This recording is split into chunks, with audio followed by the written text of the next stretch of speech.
My name is Cheryl Kane. I write a column for Media One Entertainment, and I'm here at the 9/11 Memorial, which was a very moving ceremony here in Beverly Hills. Was it poignant for you?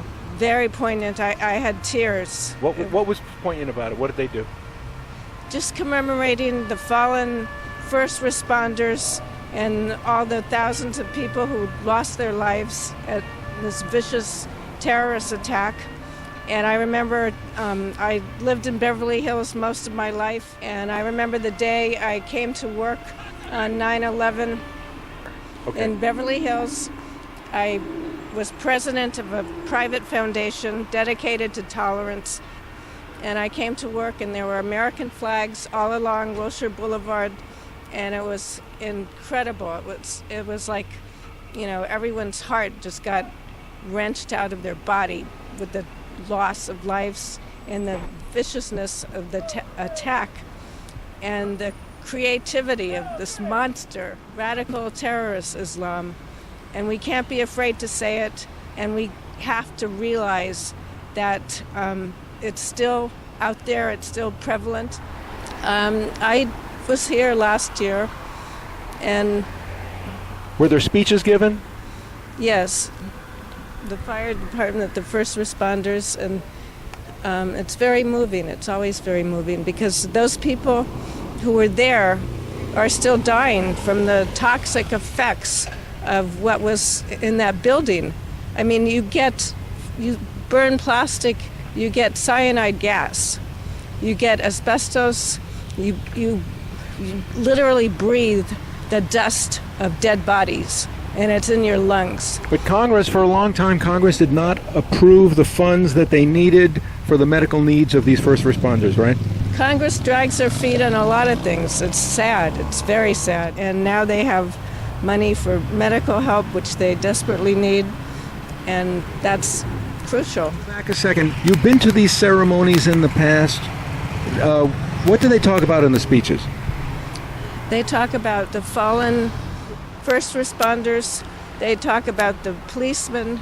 They talk about the civilians who, despite the danger, went back up and got other people out of the building, made sure they got down the steps of the Twin Towers in New York. But at a civic ceremony like this on September 11th, when people's minds and hearts are open, do you feel that the motive of the jihad in 2001 and continuing to today, do you feel that it's being addressed? Not enough. Not nearly enough. Was it addressed last year or this year here? No. I mean, it's mostly the victims and the responders. I mean, it's very generic. You're right. It's like a forest fire, or we have fires here all the time, and people rush in to rescue people left behind, or old people, or cats and dogs.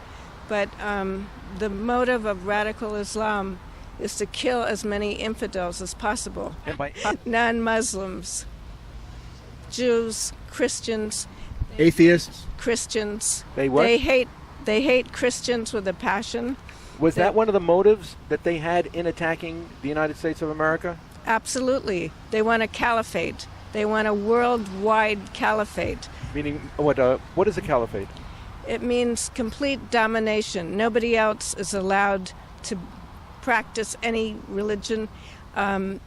It's a total takeover, like the Nazis wanted to take over the world. Social domination? Social domination. Is it political domination too? Political domination. 18 years later, how well are we doing resisting the conquest, infiltration and conquest of the West? We've thwarted a lot of attacks that were planned. That's a good thing. The FBI is more aware, but people are still afraid to speak out because they're afraid they're going to be called a bigot, or they're going to be discriminated against. In other words, we're not addressing jihadism in and of itself as an ongoing threat. How concerned are you about this? I'm very concerned, and I'm an activist, so I try to make people aware every chance I get. And that's why I urge people to subscribe to Memory. Look it up, MEMRI. Look it up on the internet. Find out what they're saying in their native tongues, Arabic and Farsi.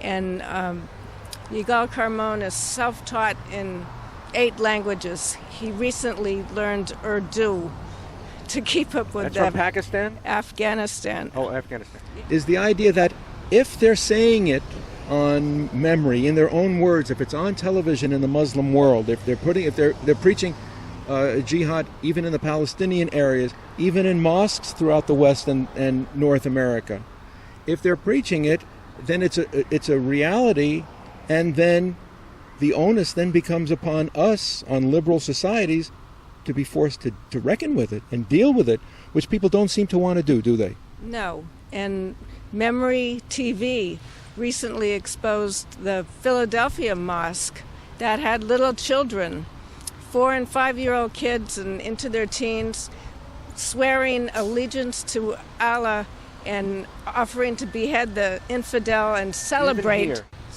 mass murder